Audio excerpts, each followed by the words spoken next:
ക്രിസ്തുവിൽ എനിക്ക് ഏറ്റവും സ്നേഹമുള്ള എന്റെ അനിയന്മാരെ, അനിയത്തിമാരെ, പ്രിയമുള്ളവരെ, കാലം നമ്മൾ ഒരുമിച്ച് ക്ലാസ്സിലിരിക്കുവാൻ അനുവദിക്കുന്നില്ല. എന്നിരുന്നാൽ തന്നെ കർത്താവിന്റെ വചനത്തെക്കുറിച്ചുള്ള ഓർമ്മയും അതിനെക്കുറിച്ചുള്ള പഠനവും നമുക്ക് ഉപേക്ഷിക്കാൻ പറ്റാത്ത ഒന്ന് തന്നെ. അതുകൊണ്ടാണ് നമ്മളിങ്ങനെ ഓൺലൈനിലൂടെ കർത്താവിനെ കുറിച്ച് കൂടുതൽ മനസ്സിലാക്കാനായി ഒത്തുചേർന്നിരിക്കുന്നത്. അതിനാൽ തന്നെ ഇന്നത്തെ ദിവസം പ്രത്യേകിച്ച് 12ാം ക്ലാസ്സിലെ യുവതിവാക്കളായ നിങ്ങൾക്ക് മുമ്പിൽ പങ്കുവെക്കാൻ ആഗ്രഹിക്കുന്ന നമ്മുടെ ആദ്യത്തെ പാഠമാണ്. ആദ്യത്തെ പാഠം എന്ന് പറയുമ്പോൾ വളരെ സിമ്പിളാണ്. ബൈബിൾ ക്രിസ്തീയ ജീവിതത്തെ കുറിച്ചാണ് ഇതിൽ ചർച്ച ചെയ്യുന്നത്. അതിനാൽ നിങ്ങളെല്ലാവരെയും, പ്രത്യേകിച്ച് 12ാം ക്ലാസ്സിലെ നിങ്ങളെല്ലാവരെയും സ്നേഹപൂർവ്വം ഈ ആദ്യത്തെ എപ്പിസോഡിലേക്ക് പ്രത്യേകമായി സ്വാഗതം ചെയ്യുകയാണ്. നമുക്ക് ഒരുമിച്ചൊന്ന് പ്രാർത്ഥിച്ചാലോ? ഒന്ന് കണ്ണുകൾ അടച്ച് കരങ്ങൾ ഹൃദയത്തോട് ചേർത്ത് വെച്ച് നമുക്ക് പ്രാർത്ഥിക്കാം. പരിശുദ്ധ അമ്മേ മാതാവേ, ഞങ്ങളെല്ലാവരെയും അനുഗ്രഹിക്കണമേ. പ്രത്യേകിച്ച് വചനത്തെക്കുറിച്ച് കൂടുതൽ അറിയാനുള്ള കൃപ പരിശുദ്ധാത്മാവിനെ അഴച്ചുകൊണ്ട് ഞങ്ങളിലേക്ക് പ്രചോദിപ്പിക്കുവാൻ അങ്ങേ പുത്രനോട് അപേക്ഷിക്കണമേ. നന്മ തന്നെ പറയുമേ സുസ്തി, കർത്താവ് അങ്ങേരുടെ സ്ത്രീകൾ അങ്ങ് അനുഗ്രഹിക്കപ്പെട്ടതാവും, അങ്ങയുടെ ഹൃദയ ഫലമായി ഈശോ അനുഗ്രഹിക്കപ്പെട്ടതാവും. പരിശുദ്ധ മറിയമേ, തമ്പുരാന്റെ അമ്മേ, പാപികളായ ഞങ്ങൾക്ക് വേണ്ടി ഇപ്പോഴും ഞങ്ങളുടെ മനസ്സമയത്തും തമ്പുരാൻ അപേക്ഷിക്കണമേ. ആമേൻ. ഈശോ മിശിഹായിക്ക് സ്തുതിയായിരിക്കട്ടെ, ഇപ്പോഴും സ്തുതിയായിരിക്കട്ടെ. അപ്പൊ നിങ്ങൾ എല്ലാവരും സുരക്ഷിതരാണ്, സന്തോഷത്തോടെ ഇരിക്കുമെന്ന് വിചാരിക്കുന്നു, പ്രാർത്ഥിക്കുന്നു. അപ്പോൾ ഓർത്തേക്ക് നമ്മൾ ആദ്യത്തെ പാഠം ബൈബിളും ക്രിസ്തീയ ജീവിതം എന്നുള്ളതാണ്. വളരെ സിമ്പിൾ ആയിട്ട് നമുക്ക് ഇതിനെ കുറിച്ച് ഡീൽ ചെയ്യാം. അപ്പോ എങ്ങനെയാണ് ബൈബിൾ രൂപപ്പെട്ടതെന്ന് പലരും ചോദിക്കാറുണ്ട്, സംശയം. Along the shores of the Dead Sea, 3 Bedouin shepherds were tending their flocks when one of their goats strayed from the herd. Thinking it had wandered into a cave, one of them threw a stone to scare the animal out.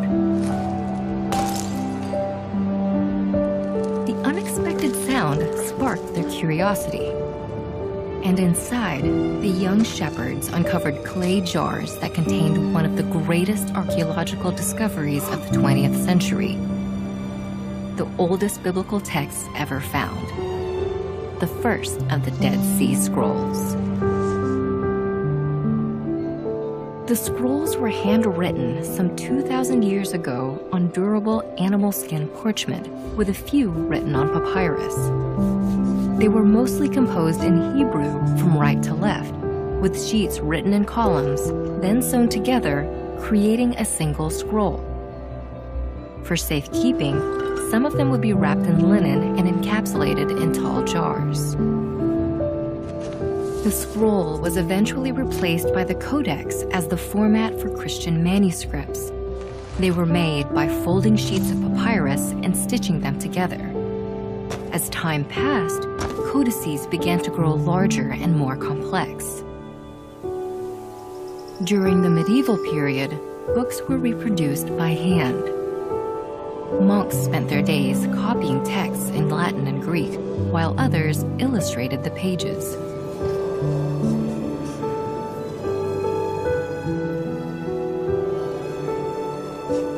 It was a grueling process that required great skill and training. The books were very expensive. To illuminate the text, they used various pigments and gold leaf. And the pages could require the hides of hundreds of sheep or calves.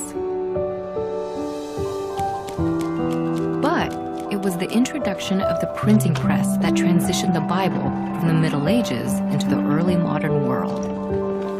This invention revolutionized book production, ultimately making the Bible available to the masses. Today, it is the best-selling book of all time.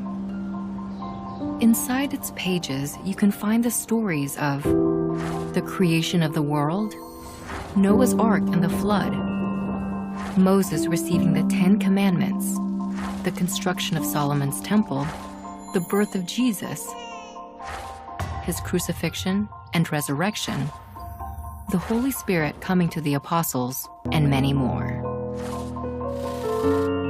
Large portions of these biblical stories are represented in 400 of the oldest manuscripts studied so far. Although a few are complete, most are either incomplete or fragments. Today, the search for more manuscripts continues. What other treasures, like the Dead Sea Scrolls, are yet to be found? അപ്പൊ ബൈബിളിൽ എത്ര പുസ്തകമാണെന്ന് ചോദിച്ചാൽ നിങ്ങൾക്ക് എല്ലാവർക്കും അറിയാവുന്ന ഒരു ഉത്തരമാണ്. അറിയാലോ, മൊത്തം 73. ഈ ബൈബിളെ രണ്ടായിട്ട് തന്നെ തിരിച്ചിരിക്കണം. പുതിയ നിയമമുണ്ട്, പഴയ നിയമമുണ്ട്. പഴയ നിയമത്തിൽ എത്ര പുസ്തകം? 46. പുതിയതോ 27. അപ്പൊ മൊത്തം 73. അപ്പൊ ഒന്ന് മനസ്സിലേക്ക് ഓർത്തേക്കണം, മൊത്തം എത്ര പുസ്തകമുണ്ട്? 73. അപ്പൊ നിങ്ങൾ എല്ലാവരും ബൈബിളിലൂടെ പലതവണ കടന്നു പോയിട്ടുള്ള, വായിച്ചിട്ടുണ്ട്, തൊട്ടിട്ടുണ്ട്. നമ്മുടെ എല്ലാവരും വീട്ടിൽ ബൈബിളുണ്ട്. അപ്പൊ ഓർത്തേക്ക, ഈ ബൈബിളിലൂടെ ഒന്ന് കടന്നു പോകുന്നത് നല്ലതാണ്. അപ്പൊ ഈ ബൈബിള് എങ്ങനെയാണ് ഈ രണ്ടാക്കി തിരിച്ചതെന്നൊക്കെ ചിലവർ ചോദിക്കാറുണ്ട്. എന്തിനാ പഴയ നിയമം പുതിയ നിയമം, ഇത് തമ്മിൽ എന്ത് വ്യത്യാസം? ഒന്ന് അറിഞ്ഞിരുന്നേക്ക.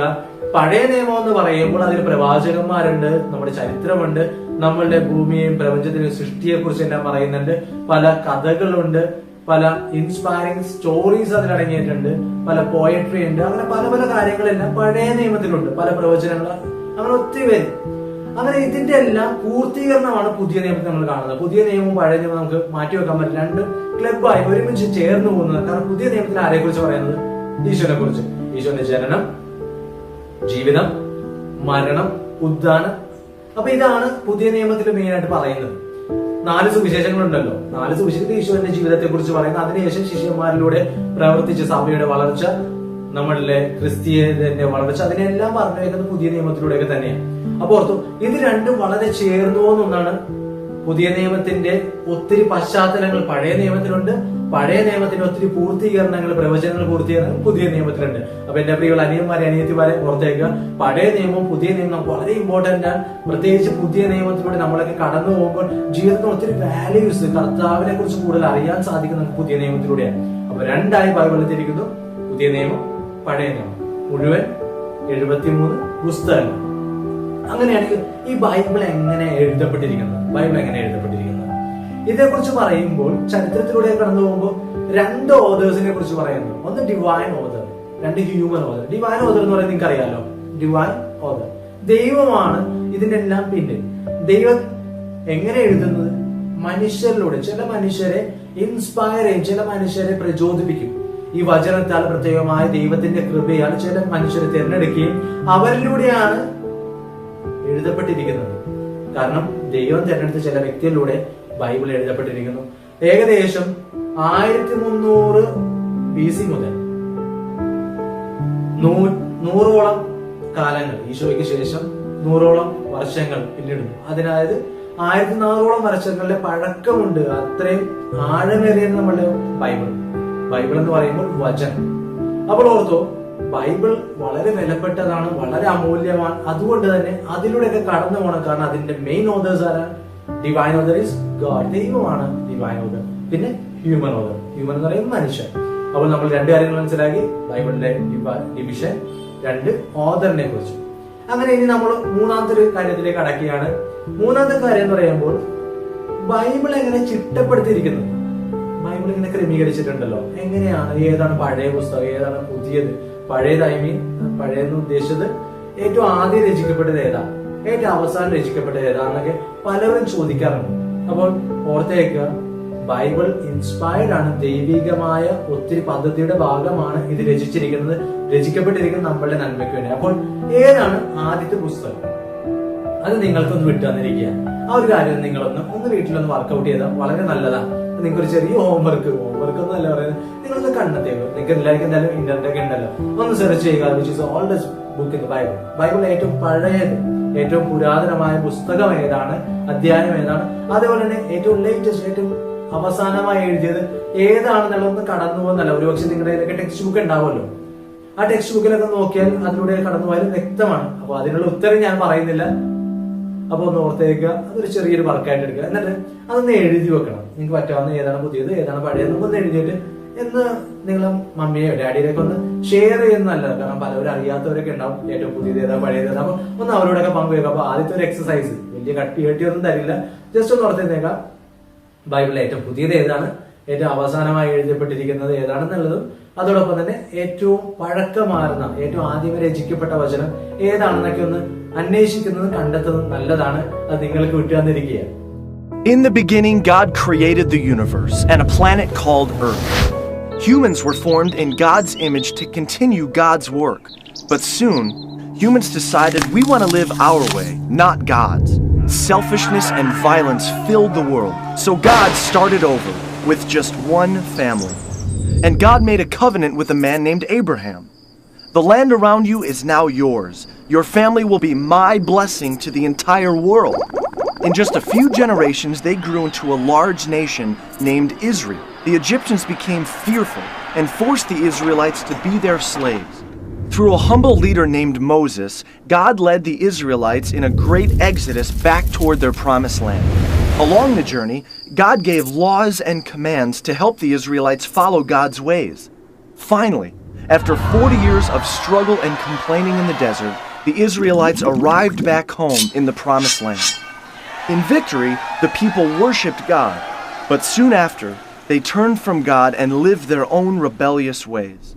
This became a pattern from generation to generation. Israel's greatest judge was Samuel. He followed God's ways and spoke for God as a prophet. He told Israel that God was the only king they ever needed. But they desired to be like the corrupt nations surrounding them and insisted, "We want a human king who we can see to rule over us just like the other nations." So Samuel found a man named Saul to be Israel's first king. His reign began well, but before long, Saul stopped following God's ways and made many bad decisions. So Samuel told Saul, "Because you have turned your back on God, God has rejected you as a king." Samuel's search for the next king led to a courageous young shepherd boy named David. When David grew up to be king, God blessed him and the Israelites greatly. But David was not perfect. He had an affair with a married woman and committed a murder to cover it up. But deep inside, David always loved God and would return to living in God's ways. Known as the poet warrior, he wrote music to God called psalms, heartfelt expressions of prayer, struggle, and thankfulness. After many years as king, David gave the throne to his son Solomon. God also told David, "One day, one of your descendants will rule with a kingdom that will never end." Solomon succeeded his father David, becoming the richest king in Israel's history. Full of God's wisdom, Solomon wrote books like Proverbs and built a magnificent temple, a permanent tabernacle reminding people of God's continual presence. But Solomon strayed from God, marrying corrupt wives who led him into worshiping false gods. Civil war broke out, dividing the country into a northern kingdom called Israel and a southern kingdom called Judah. Soon, both of these kingdoms were led by corrupt kings who ignored God's ways.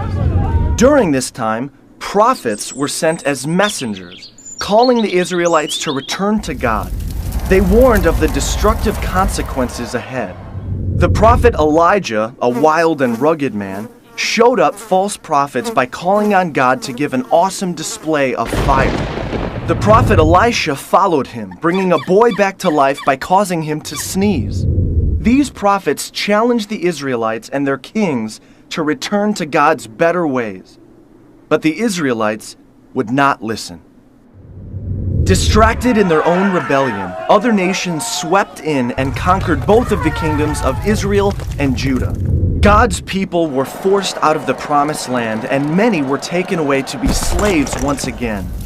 The temple was destroyed, and the people lost everything. This was a time called the exile, where many of the Israelites, now called Jews, were scattered across different lands.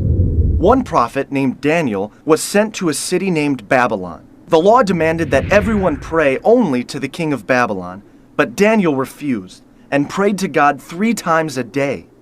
So Daniel was thrown into a pit of hungry lions. But God closed the mouths of the lions, and Daniel emerged the next morning without a scratch. Though scattered, God was still watching over the Jewish people, and God gave them hope, speaking through the prophet Jeremiah's words. "I'll make a new covenant with the people of Israel, returning them to the promised land and filling their hearts and minds with my ways." 60 years later, this hope was realized. The Persian Empire freed the Jewish people to return to their promised land. A small number gathered back in the capital city of Jerusalem, and a new, smaller temple was built under the leadership of Ezra. Reunited, they celebrated and shouted with joy. But the elders wept in remembrance of what was lost. Prophets like Malachi and Isaiah pointed to the future and a coming king, a Messiah, one who would fully restore Israel and bring a new kingdom of peace. അടുത്തായിട്ട് നമ്മൾ ചിന്തിക്കാൻ പോകുന്നത് ഇതെങ്ങനെയാണ് എഴുതിയത്, എന്ത് കാരണത്താണ് എഴുതിയത്. ഇത് നമുക്ക് പെട്ടെന്ന് സിമ്പിൾ ആയിട്ട് മനസ്സിലാകുന്ന പറഞ്ഞാല് നമ്മുടെ വീട്ടിലേക്ക് നമ്മുടെ പാരന്റ്സ് നമുക്ക് കുറെ കഥകൾ പറഞ്ഞുതരും. കഥകൾ വെറും കെട്ടുകഥകളല്ല, മറിച്ച് നമ്മുടെ കുടുംബ പാരമ്പര്യത്തെ കുറിച്ചൊക്കെ പറഞ്ഞുതരും. നമ്മൾ മമ്മി ഡാഡിയൊക്കെ പറഞ്ഞുതരാറുണ്ട് അല്ലെ. ഇതേപോലെ തന്നെ പണ്ട് പരമ്പരാഗതമായി തലമുറ തോറും കൈമാറി വന്ന ഒത്തിരി കാര്യങ്ങളാണ് വചനം, വചനത്തിന്റെ അടിത്തറ എന്ന് പറയുന്നത്. പ്രത്യേകിച്ച് പഴയ നിയമമൊക്കെ നോക്കുമ്പോൾ ചരിത്ര പശ്ചാത്തലങ്ങളെല്ലാം തലമുറയായി കൈമാറി വന്നു. ആ കൈമാറി വന്ന സത്യം പിന്നീട് രചിക്കപ്പെടുകയാണ് ചെയ്യുന്നത്. അപ്പൊ രണ്ട് രീതിയിലാണ് ഇതിന് പറയപ്പെടുന്നത്, വാമൊഴിയും വരമൊഴിയും. വാമൊഴി എന്ന് പറയുമ്പോൾ നമ്മൾ ലിസണിങ്ങിലൂടെ പരമ്പരാഗതമായി കൈമാറി വന്ന ഇതും, വരമൊഴി എന്ന് പറയുമ്പോൾ എഴുതുന്നത്, അത് എഴുതി ചിട്ടപ്പെടുത്തിയ ശൈലിയുമാണ്. അപ്പൊ ഇങ്ങനെയാണ് ബൈബിളിന്റെ ആദ്യ കാലങ്ങളിലേക്ക് ബൈബിൾ രൂപപ്പെട്ടു വന്നിരിക്കുന്നത്.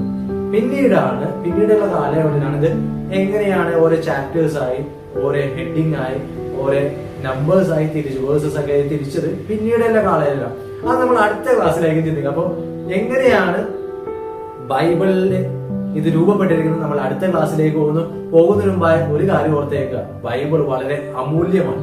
നമ്മുടെ ജീവിതത്തിലേക്ക് ദൈവം പല രീതിയിൽ പ്രവർത്തിക്കാറുണ്ട്, സംസാരിക്കുക. അതിൽ ഏറ്റവും പ്രധാനം ഒന്ന് വചനത്തിലൂടെയാണ്. കാരണം വചനം ദൈവമാണ്.